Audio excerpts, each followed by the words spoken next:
11 special में बात बिहार के दंगल पर। बिहार विधानसभा चुनाव के दूसरे चरण का प्रचार थम गया। प्रत्याशी अब डोर टू डोर प्रचार कर रहे हैं। 11 नवंबर को सुबह 7 बजे से मतदान होगा। दूसरे चरण में 1302 प्रत्याशी मैदान में ताल ठोक रहे हैं। देखिए रिपोर्ट। चरण का थमा शोर, अब डोर टू डोर। 20 जिलों के 122 विधानसभा सीटों पर मतदान। 11 नवंबर को सुबह 7 बजे से होगा मतदान। नीतीश सरकार के 9 मंत्रियों की किस्मत दांव पर। दूसरे चरण में 1302 प्रत्याशी मैदान में ठोक रहे ताल। 3,70,13,556 मतदाता करेंगे मताधिकार का इस्तेमाल। दूसरे चरण में 45,399 मतदान केंद्र, 40,073 ग्रामीण और 5326 शहरी बूथ। बिहार विधानसभा चुनाव के दूसरे चरण का चुनाव प्रचार थम गया। प्रत्याशी अब डोर टू डोर चुनाव प्रचार कर रहे हैं। 20 जिलों के 122 विधानसभा सीटों पर दूसरे चरण में मतदान होना है। दूसरे चरण में 1302 प्रत्याशी मैदान में ताल ठोक रहे हैं। दूसरे चरण में 122 विधानसभा सीटों पर मतदान। गयाजी, कैमूर, रोहतास, औरंगाबाद, अरवल, जहानाबाद, नवादा, भागलपुर, बांका, जमुई, सीतामढ़ी, शिवहर, मधुबनी, सुपौल, पूर्णिया, अररिया, कटिहार, किशनगंज, पूर्वी चंपारण और पश्चिमी चंपारण में 11 नवंबर को वोटिंग। नीतीश सरकार के 9 मंत्रियों की प्रतिष्ठा दांव पर।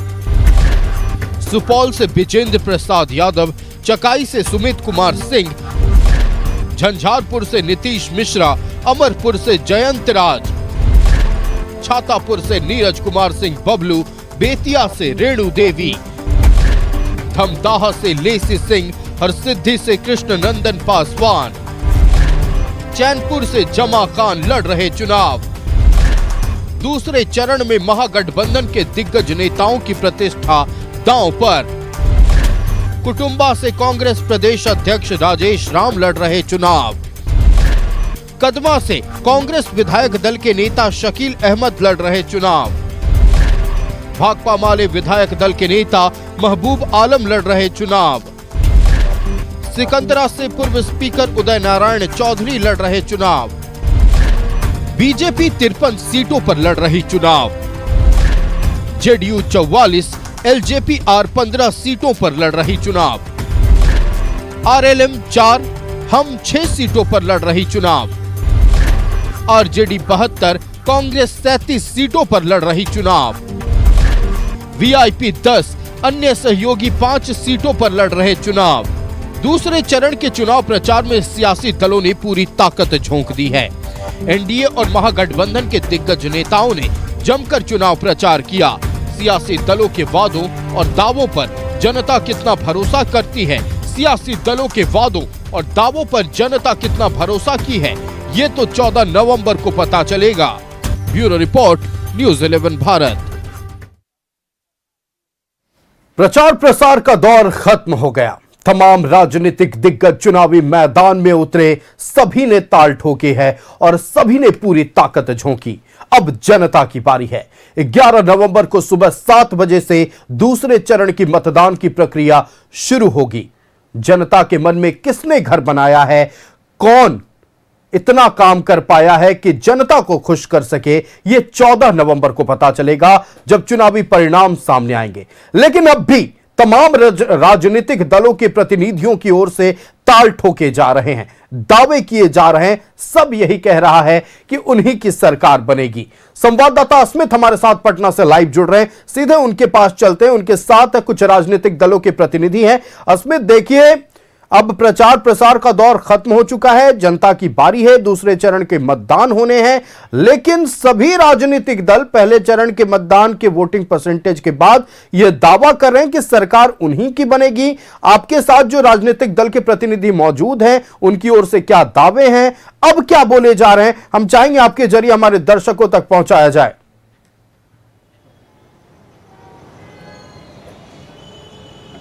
बिल्कुल, देखिए आज चुनाव प्रचार थम भी गया है इसको लेकर और 11 तारीख को मतदान होंगे। अपने अपने दावे जरूर हैं, लेकिन ये 14 तारीख को साफ हो पाएगा कि आखिर महागठबंधन या फिर एनडीए या प्रशांत किशोर की पार्टी जनसुराज कितना अपने आप को असल मायने में मजबूत साबित कर पाई है। लेकिन बिहार में इस समय देखिए चुनाव प्रचार चूंकि थमे और सभी बड़े नेता इस समय दिल्ली लौट चुके हैं और जो बिहार के लीडर्स हैं वो इस समय पटना है और अलग अलग क्षेत्र पहुंच चुके हैं और बीजेपी अब दिल्ली में एक रणनीति भी बनाएगी कि आखिर अब अगले चरण के मतदान जब होंगे तो उसकी कैसी तैयारी होनी चाहिए। लगभग चुनाव प्रचार थम गया है, लेकिन ग्राउंड पर क्या रियलिटी रही, कितना फीडबैक मिला, अलग अलग पार्टियों के प्रतिनिधि हमारे साथ जुड़ रहे हैं। सौरभ यादव हमारे साथ जनता दल यूनाइटेड से हैं, कुंदन कुमार राय हमारे साथ राष्ट्रीय जनता दल से हैं, वहीं प्रवीण कुमार हमारे साथ भारतीय जनता पार्टी से इस समय जुड़ रहे हैं। एक एक करके सीधे समझते हैं कि आखिर कितना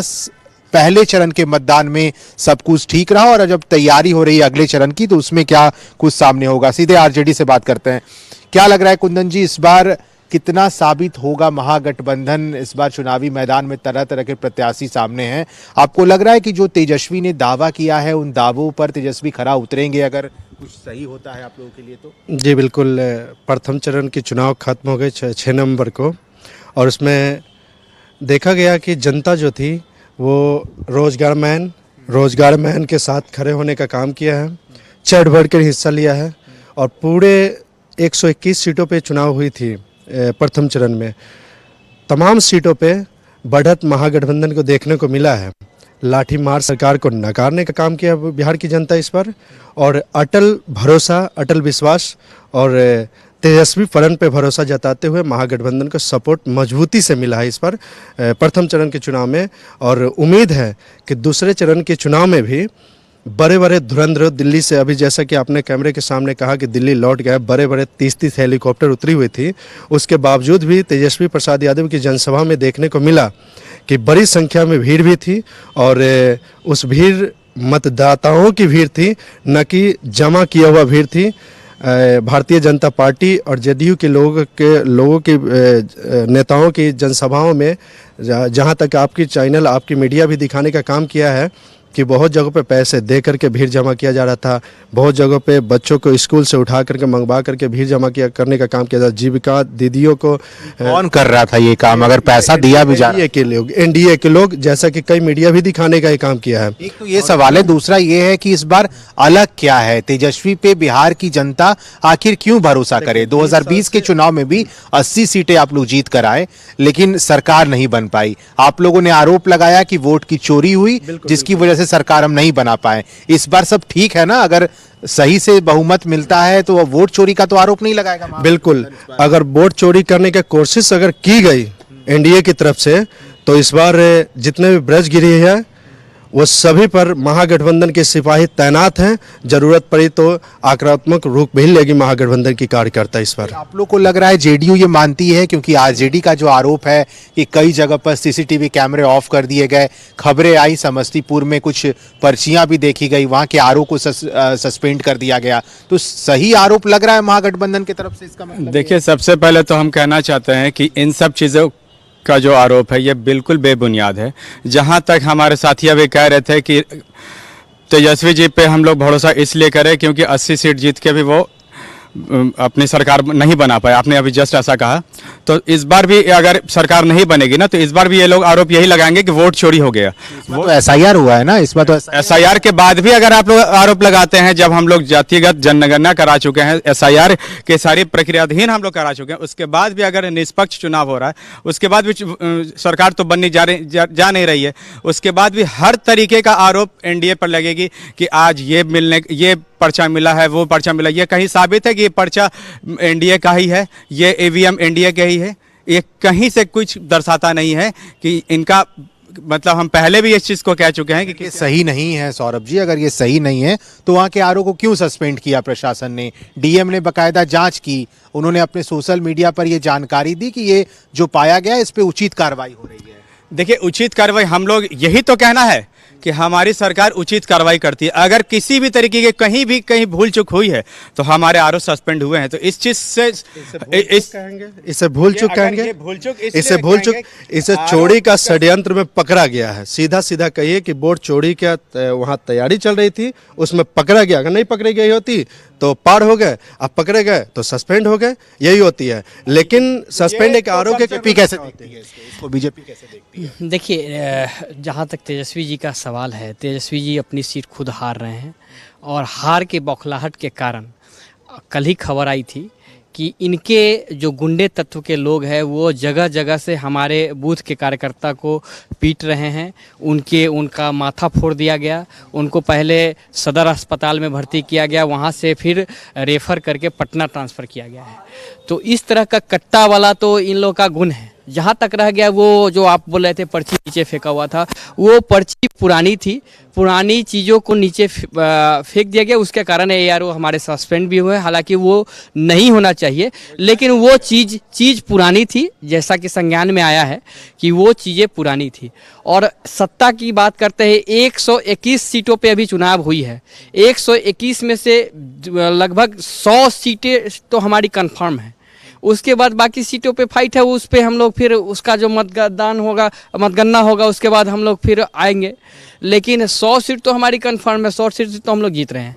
अब रह गई बात जहाँ तक विकास की, और ये तो 101 सीट पे लड़ ही रहे हैं चुनाव, आप कह रहे हैं 100 सीट पे आप जीत रहे हैं, मतलब ये कंफर्म है? 123 120 पे तो आरजेडी एनडीए की बात मैंने की है। 100 सीट पे एनडीए जीत रही है। अभी जो 121 सीट पे चुनाव हुई है उसमें से 100 सीट कंफर्म हम जीत रहे हैं। अभी जीत रहे हैं, मतलब कि कंफर्म कैसे हो गए? अभी तो मतगणना हुई नहीं। यही से क्रिएट होती है कि इनके तरफ से जनता वोट नहीं कर रही है, इनके तरफ से ईवीएम का खेल चले। लेकिन जान ले, समझ ले, मैं पहले भी बोल चुका हूं कि अगर ये कंफर्मेशन के आधार पर अगर जो इनने उनने करने का कोशिश की है तो हमारे महागठबंधन के कार्यकर्ता ब्रजगिरी पर तैनात है, हिलने नहीं दिया जाएगा। एक गड़बड़, छोटी सी गड़बड़, आप समस्तीपुर का वीडियो भी आपने देखा है, सरा रंजन का वीडियो देखा है आपने महनार विधानसभा का जो देखा है आपने, सीसीटीवी कैमरा बंद करके वहाँ पर एक वैन अंदर गई। जब इन पर यह सवाल की जाती है तो इन लोगों का कहना होता है जांच का विषय है। अरे भैया, ये जांच का विषय है, जांच करके तो हटा दी जाती है और उसके बाद सस्पेंड होता है। तो आप लोग कहते हैं ये ऊपर वाले अधिकारी पर कार्रवाई होनी चाहिए, नीचे वाले को क्या करना है? वो लोग को तो यही होता है। हमारे साथी अभी कह रहे हैं कि मतदान हो तब तो, वोटिंग हो तब तो। ये इनको कैसे पता चलेगा कि वोटिंग नहीं हो रहा है? मतगणना 2005 के पहले जो 2005 के बाद भय मुक्त मतदान हो रहा है, इसका एकदम आप कान खोल के सुन लीजिए कि भय मुक्त मतदान हो रहा है। लोगों के दिमाग में एकदम, एक मिनट, ललन सिंह का लोगों के दिमाग में ये चीज है, लोगों के तो ये इस तरीके का, ये अगर ये आरोप है तो तेजस्वी जी कह रहे हैं कि मोकामा ललन सिंह के बाप का है, मोकामा ललन सिंह के बाप का। ये इस तरीके का आपत्तिजनक बात करना, किसी के पिता पर आरोप लगाना कि किसी के बाप का, ये कहीं से भी असंवैधानिक शब्द है। किसी तरीके के इसमें संविधान की इसकी इजाजत नहीं देती कि आप इस तरीके का अमर्यादित बात करें कि मोकामा किसी के बाप का है। आप इस तरीके से कह सकते थे कि उन्होंने इस तरीके से कुछ हम लोगों पर टिप्पणी की है। लेकिन जो आप कह रहे हैं कि किसी को निकलने नहीं दिया जाएगा, ऐसा कहीं किसी एक दल को टारगेट करके हमारे नेता ने नहीं कहा है। जिस तरीके से ये कह रहे थे कि मतदान हो तब तो, मतदान तो इस तरीके से हुआ है ना कि इन लोगों का सुपड़ा साफ है। दूसरी बात, भयमुक्त मतदान है। हमारे एक बूढ़े बुजुर्ग महिला, आप अपना फुटेज देख लीजिए, मीडिया कर्मी के जितने भी साथी हैं व्हील चेयर पे जाके मतदान किए हैं। इससे पहले यह संभव नहीं होता था। अपार्टमेंट लॉक कर दिया जाता था कट्टे की नोक पर कि कोई नहीं उतरेगा मतदान करने। लेकिन आज 2005 के बाद से 2025 में भय मुक्त हर कुल मिलाकर बात यह है कि कुल मिलाकर बात यह है कि 2005 के पहले जब नीतीश कुमार सत्ता में नहीं आए थे, जब लालू यादव की सरकार थी, तो इस तरह का आरोप लगते रहा है। लेकिन आरजेडी इसे नकारती है। लालू यादव के छवि को दूर करने के लिए कई जगह ऐसे पोस्टर्स लगे जहां से लालू यादव की भी तस्वीर उसमें से हटा दी गई। बीजेपी इसे मानती है कि ये सच में आरजेडी ऐसा छवि हटाना चाहती है? लालू यादव के तस्वीर हटाने से गुंडा तत्व का राज रुक जाएगा क्या? अभी इनको इनके मंचों से ही गोली और बंदूक की बात होती है। जहां तक रह गया, अभी मैंने कहा कि 100 सीट हम लगभग जीत के आएंगे, वो कंफर्म है। तो यही खुद कह रहे हैं कि अब ईवीएम में गड़बड़ तो नहीं है ना। ईवीएम तो कह रहे हैं कि हाँ ये भी ईवीएम सही है, तो यानी अब तो वोट चला गया ईवीएम के अंदर, वो निकल के आएगा। तो उसमें तो कोई संदेह नहीं। अब रह गया वोट चोरी का इनका मामला है। वोट चोरी का मामला जाके देख ले कहीं कौन से वोटर का वोट चोरी हो गया है, एक साबित तो करके दिखा दे। आज तक एक भी साबित नहीं कर पाए कि इन्हीं का वोट चोरी हो गया है। एक भी कोई साबित। आरजेडी ये मान के चल रही है कि लालू यादव की जो छवि रही है, जंगल राज वाला का जो आरोप लगते रहा है, एनडीए के लोग लगाते रहे हैं, क्योंकि हमने कई ग्राउंड रिपोर्ट किया है पटना से जहां पे पोस्टर्स तो लगे हैं आरजेडी के बाहर, लेकिन उसमें लालू यादव की तस्वीर आप लोगों ने हटा दी, उन्हें ही पोस्टर से आउट कर दिया गया। तो क्या तेजस्वी ये रिस्क नहीं लेना चाह रहे हैं कि लालू यादव की वो जंगल राज वाली छवि को दूर करके हम इस बार चुनाव लड़े, ताकि ज्यादा से? आपकी बातों में दो बातें हैं। एक जंगल राज तो अभी आपका विजय सिन्हा जी उप मुख्यमंत्री, जो अभी वर्तमान मौजूदा सरकार के जो उप मुख्यमंत्री, उन्होंने प्रूव कर दिया कि जंगल राज है क्या। उन्होंने मुंह से कहा कि जंगल राज अभी चल रहा है। अब मैं बता दे रहा हूँ, पोस्टर पे फोटो हो न हो, विचार दिलों में होती है। और लालू प्रसाद यादव के जंगल राज नहीं, वो पिछड़ों की न्याय की लड़ाई, न्याय पुरुष उनको माना गया उस समय का। जंगल राज तो ये जो भारतीय जनता पार्टी के लोग जो है वो प्रूफ करने में अपना करोड़ों रुपए खर्च कर दिए हैं, हजारों करोड़ खर्च किया है। ये साबित अभी पहले पोस्टर पे जो फोटो नहीं रहने की बात करते, राष्ट्रीय अध्यक्ष है इनके पार्टी के, उनका फोटो नदारत है। इनके पार्टी के अभी नेता विधानमंडल दल है राबड़ी देवी जी, उनका फोटो इनके पोस्टर से नदारत है। क्या कारण है कि आखिर क्या कारण है, कारण क्या है? और जहां तक इनके गुंडा राज का बात है, ये इनके तेज प्रताप यादव जो खुद इनके भाई है, उन्होंने ही साबित कर दिया है, उन्होंने ही बोल दिया है।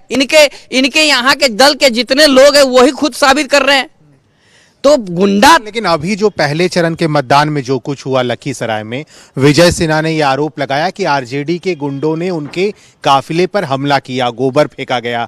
ये आरोप तो आरजेडी आप लोगों के ऊपर विजय सिन्हा ने लगाया। बिल्कुल, जबकि वहाँ के एसएसपी पुलिस महकमा खुल करके इस पर बयान दिया है। उन्होंने कहा कि कोई आरजेडी के लोग नहीं थे और ये भारतीय जनता पार्टी का माइंडसेट हो चुका है। आरजेडी के लोगों के साथ केवल आरजेडी कार्यकर्ता नहीं बोल करके आरजेडी गुंडा बोलना है। इस पर भारतीय जनता पार्टी का आईटी सेल से लेकर के और सब लोग बहुत खर्च भी करते हैं और कोई फर्क नहीं पड़ रहा है हम लोगों को इस बार, क्योंकि इस बार हम लोग चुनाव लड़ रहे हैं, हमारे साथ जनता चुनाव लड़ रही है। और ये भारतीय जनता पार्टी नहीं, अब लोग नहीं रहते तो अजय कुमार जी वहाँ क्या कर रहे थे ये बताइए। अजय कुमार जी खुद उस चीज का नेतृत्व कर रहे थे। आप लोगों ने तो नहीं प्रवीण जी, मैं इसका जवाब दे देता हूँ। मैं एक शब्द क्या गुंडा बना के रखे हैं आप? उप मुख्यमंत्री गुंडा बनाए हैं, उन्होंने गाली शब्द का इस्तेमाल किया। गुंडा तो नहीं थे, राजद के नहीं। बात सवाल ये है कि विजय सिन्हा ने अजय सिंह के ऊपर ये आरोप लगाया कि आप दारू पी करके यहाँ पर हंगामा कर रहे हैं। रात में अजय सिंह खुद वहां स्थानीय थाना पहुंचे, उन्होंने जांच करवाया। जांच में पुलिस ने ही कहा कि आपने दारू नहीं पी है, जिसके बाद से अजय सिंह ने विजय सिन्हा के ऊपर खास तौर पे आरोप लगाया कि नहीं ये गलत चीज था। नहीं ठीक है, मान ले उन्होंने दारू नहीं पी होगी, लेकिन बदतमीजी तो सबने देखा है। क्या बदतमीजी तो देखा है। सिन्हा ने गाली भी दिया है, वो वीडियो गाली भी दिया है और वहाँ के पुलिस महकमा ने ये साफ कह दिया था। एक जनप्रतिनिधि वो जिस तरीके से लखीसराय में हमारे बिहार के उप मुख्यमंत्री मर्यादित पद पर है, संवैधानिक पद पर है। एक मिनट, जिस तरीके से, एक मिनट आप हमको बोलने दीजिए। जिस तरीके तुम क्या कर रहा है यहाँ पे, जिस संवैधानिक पद पे वो बैठे हुए, उसके तरह उनके लिए इस तरीके का तुम का प्रयोग तुम कर क्या रहा है यहाँ पे, ये दर्शाता है कि जंगल राज फिर से दोबारा नहीं आने जा रहा है। अच्छा, इस बार अगले चरण का मतदान होना है 11 तारीख को। जनता आप लोगों पे कितना भरोसा करेगी? बीजेपी कितना मान के चल रही है कि कितना हद तक बिहार की जनता विश्वास कर रही है? इस बार जो मुद्दे हैं, जो दावे आप लोगों ने किया है, वो लग रहा है कि उस पूरा होगा? देखिए, हम लोग अभी जो काम कर रहे हैं वो विकास के रथ पे सवार है और ये लोग जो है कुव्यवस्था, अव्यवस्था और अविकास के तरफ है। इनके जो लोग हैं वो लोग सिर्फ कट्टे के बल पे राजनीति करना चाहते हैं। जहां तक रह गया गोपालगंज का, राघोपुर का, हाजीपुर का, सभी जगहों पे इनके गुंडे तत्व हावी रहे। और अभी भी वोट होने के बाद, सोचिए वोट होने के बाद सब कुछ समाप्त हो जाता है, लेकिन वोट होने के बाद भी हमारे कार्यकर्ताओं पे हमला किया जा रहा है, आम जनताओं पे हमला किया जा रहा है। क्यों वोट दिया? महादलित आपके गोपालगंज के अंदर वहां उनके पूरे ये पे टोले पे हमला कर दिया गया कि क्यों हमारे कहने पे आप वोट नहीं दिए हो। तेजस्वी यादव ने कहा है कि अगर महागठबंधन की सरकार बनती है 2025 में, जो 14 नवंबर को साफ हो जाएगा, तो हर घर में सरकारी नौकरी दिया जाएगा, महिलाओं को पैसे दिए जाएंगे जो उनके रोजगार के लिए मदद करेगा। बीजेपी या फिर एनडीए की सरकार ने ऐसा क्यों नहीं स्कीम निकाला? और अगर निकाला भी तो आरजेडी का ये आरोप है कि आप लोगों ने उनका नकल किया है। हर घर में हम लोग स्वरोजगार देने की बात करते हैं, रोजगार देने की बात करते हैं, ये हर घर में नौकरी देने की बात करते हैं। कभी अनपढ़ लोग बताएं कितने घर हैं यहाँ पे कितने घर हैं, कितने परिवार है? प्रत्येक परिवार के अनुसार क्या ये नौकरी है बिहार में अवेलेबल है? तेजस्वी तो कहीं कहाँ से लाएंगे? कहाँ से लाएंगे? कहाँ से लाएंगे? पहले पूरे बिहार कहाँ से? भारतीय जनता पार्टी एनडीए सरकार के पास साथ कोई विजन नहीं है, उनके पास कोई विजन नहीं है। उन्हें केवल और केवल लाठी मारने की विजन है। सरकार में रहते हुए लाठी मारने का विजन होता है। आपने अभी ये सवाल किया कि तेजस्वी यादव जी रोजगार दे पाए, तेजस्वी यादव जी रोजगार देंगे हर घर को, तो अब संभव ये नहीं है। इसलिए भी नहीं है ना क्योंकि 2005 के बाद भी ना 20 साल में लोग अब साक्षर हो चुके हैं। अब कोई जमीन नहीं दे सकता है, किसी के पास इतनी जमीन नहीं है कि नौकरी के बदले जमीन दे। वो पहले होता था, अब ये संभव नहीं है। देखिए अब चूंकि जनता की बारी है, ऐसे में कई दावे ठोके जा रहे हैं अलग अलग राजनीतिक दलों के प्रतिनिधियों की ओर से, और सबका यही कहना है कि उनकी ही सरकार बन रही है। 14 तारीख तक का इंतजार हर किसी को करना है। हम आपके पास लौटेंगे अस्मित, और भी बातचीत जो है अलग अलग राजनीतिक दल के प्रतिनिधियों के साथ हमारी होगी। सीधे आपको पटना लेकर चलते हैं जहां से संवाददाता अस्मित हमारे साथ लाइव जुड़े हुए हैं। अस्मित, देखिए लगातार अलग अलग राजनीतिक दलों की ओर से दावे ठोके जा रहे हैं, कई सीटों को लेकर बातचीत हो रही है, चुनाव प्रचार के दौरान जो घटनाएं घटी हैं उन पर बातचीत हो रही है, कहीं कट्टों का जिक्र है, कहीं अमर्यादित भाषा का जिक्र है, लेकिन अब सब कुछ जनता के हाथ में है। हम आपके पास एक बार फिर लौट रहे हैं और ये जानने की कोशिश कर रहे हैं कि जिन मुद्दों को लेकर शुरुआती दौर में चुनाव प्रचार की शुरुआत की गई थी, क्या अंतिम दौर में भी उन्हीं मुद्दों पर बातचीत हुई या फिर मुद्दा भटकते चले गए, किन्हीं घटनाओं पर मुद्दे ये आधारित रह गए?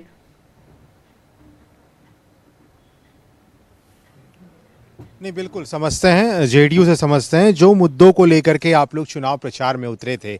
मैं पहले फेज की बात कर रहा हूं, और अब दूसरे फेज का भी चुनाव प्रचार आज खत्म हो गया। मुद्दे वही रहे या फिर आप लोग भटक गए अपने मुद्दों से? नहीं, देखिए हम लोग उसी मुद्दे पर रहे कि जिस हम लोग विकास के नाम पे वोट मांगे। हम लोगों ने जो 2005 के बाद जो 20 सालों में जो काम किया है ना, उसका हम लोगों ने उस नाम पर हम लोगों ने वोट मांगा है कि जिस तरीके से ये लाठी मारने की बात कर रहे हैं, जिस तरीके से दिन दहाड़े जो हत्या होती थी ये भूल गए हैं क्या? दिन दहाड़े हत्या हो जाती थी ये भूल गए हैं क्या? जिस तरीके से सुबह अगर अपराध हुआ दोपहर तक जिस तरीके से लॉ एंड ऑर्डर मजबूत है, इनको क्या समझ में आ रहा है? गाड़ी उठा लेने का बात होता था क्या 2020 के बाद? जिस तरीके का ये कहीं अगर हम लोग मुद्दा से भटकाने का काम कर रहे हैं, हम लोग मुद्दा विहीन राजनीति नहीं करते। एनडीए की सरकार मुद्दा विहीन राजनीति नहीं करती है।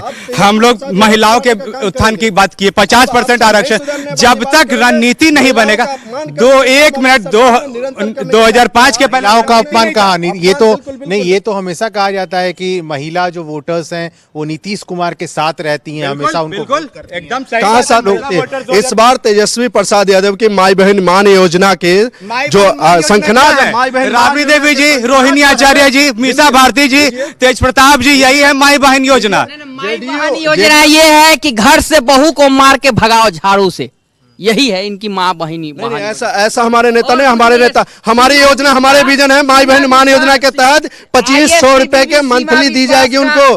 30,000 रुपया, 30,000 रुपया, 30,000 रुपया, 30,000 रुपया, 30,000 रुपया 14 जनवरी को मकर संक्रांति का देने का काम करेंगे। इनके पास विजन नहीं होता है, विजन निधि है, ये निराधार इनके पास। इनके जो गुंडे तत्व के लोग हैं गली में खड़े होकर जो महिलाओं के प्रति अभद्र व्यवहार करते हैं, यही है इनकी महिला समाज। माई बहन मान योजना को लेकर के जो तेजस्वी यादव ने ऐलान किया, वो पहले ही क्यों नहीं एनडीए की सरकार ने कर दिया कि नहीं मैं हम पहले ही शौचालय, हर घर शौचालय बनवाया नीतीश मोदी ने। किसने बनवाया? नीतीश मोदी ने। खाते में किसके पैसे गए?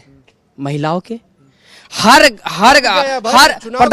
प्रधानमंत्री आवास योजना के तहत सबों का घर बनवाया। किसके खाते में पैसे गए? महिला। सबसे ज्यादा पुल टूटा इनके सरकार में, सबसे ज्यादा युवाओं पर लाठी चला इनके सरकार में, सबसे ज्यादा पलायन इनके सरकार में हुआ है। और जब हमारा तेजस्वी जी जब साथ में थे तब तो लाठी नहीं चलती थी, लाठी नहीं चलती। 17 महीने के सरकार में एक भी पेपर लीक नहीं हुआ जब हमारे गठबंधन आ रहे हैं आप दोनों के पास। हम लोग इस तरीके से कभी मुद्दा विहीन वादा करते ही नहीं जो संभव नहीं हो। हम लोग इस तरीके का हर घर में नौकरी देना, ये संभव कहीं।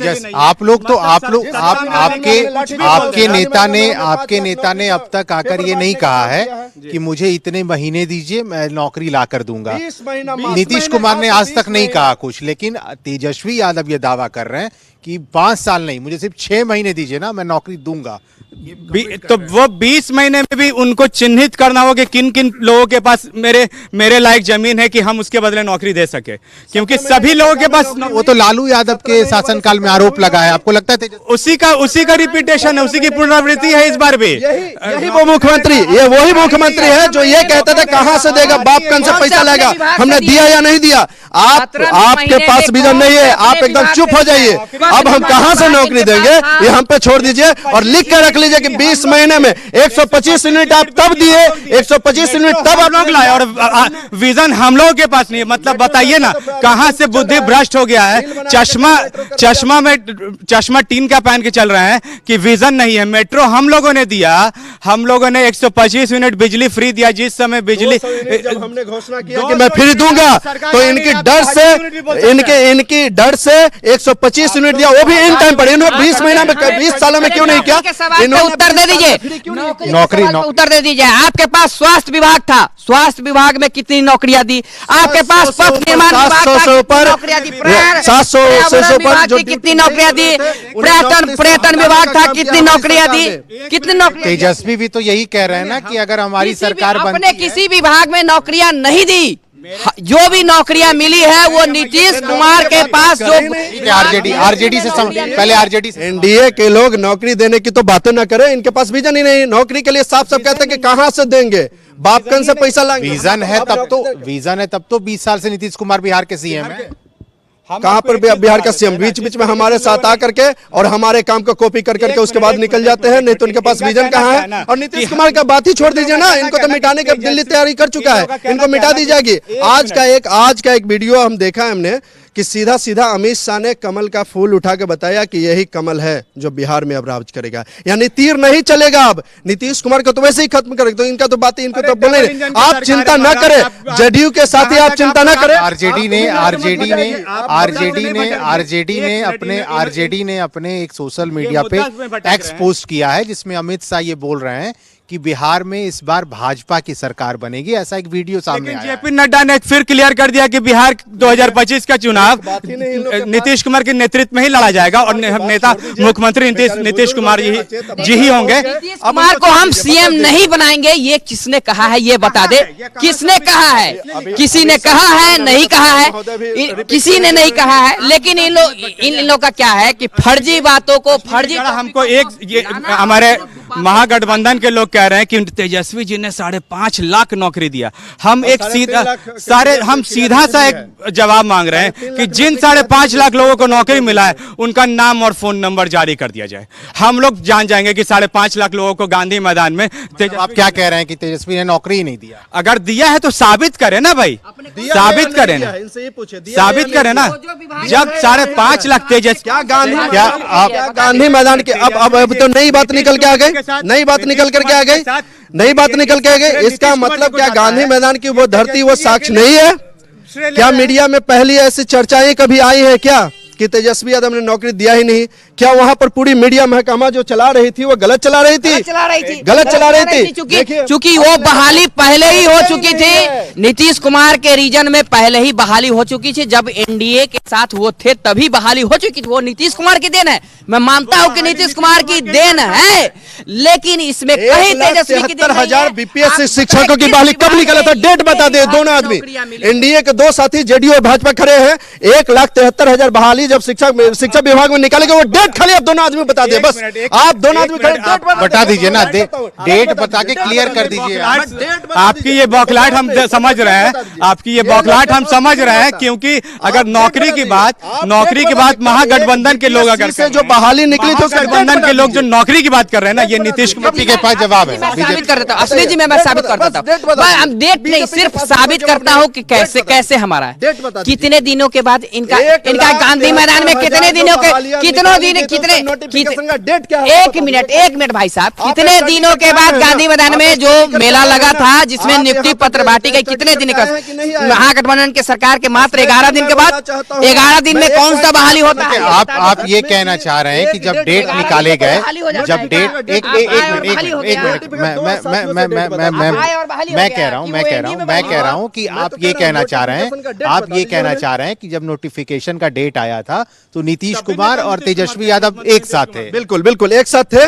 और ये थकेले सरकार से धक्का मार करके और काम करवाने का किसी का हुनर था तो वो तेजस्वी प्रसाद यादव में था, जो वही मुख्यमंत्री 17 महीने के पूर्व वाली सरकार यानी एनडीए सरकार में रहते हुए उन्होंने यह बयान दिया था कि अपने बाप के यहां से पैसा लेगा, लेकिन तेजस्वी प्रसाद यादव उसी सरकार से धक्के मार करके पूछ करके 5 लाख फॉर्म भराया एनडीए के सरकार में, परीक्षा हुई एनडीए के, बहाली हुई एनडीए के सरकार में, और फिर से उसको एक प्राइवेट तरीके से गांधी मैदान में सुसज्जित तरीके से मीडिया के दावे आरोप अब भी थम नहीं रहा है। अब भी लगातार एक दूसरे के खिलाफ जो तमाम राजनीतिक प्रतिद्वंदी हैं वो आरोप प्रत्यारोप लगा रहे हैं। और साफ तौर पर बात कर लिया जाए तो एनडीए की ओर से जंगल राज की याद दिलाई जा रही है, वहीं दूसरी तरफ अगर हम बात कर ले तो महागठबंधन की ओर से बेरोजगारी पर बातचीत चल रही है। खैर, जनता ने किसे चुना है अगले 5 साल के लिए यह तो 14 नवंबर को पता चलेगा, और अभी जनता की बारी है। अभी जनता का काम अधूरा है, चूंकि 11 नवंबर को मतदान केंद्रों पर पहुंचना है और अपने मताधिकार का प्रयोग करना। स्मित, आपका हमारे साथ जुड़ने के लिए और तमाम तस्वीरें और जानकारियां दर्शकों तक पहुंचाने के लिए बहुत धन्यवाद।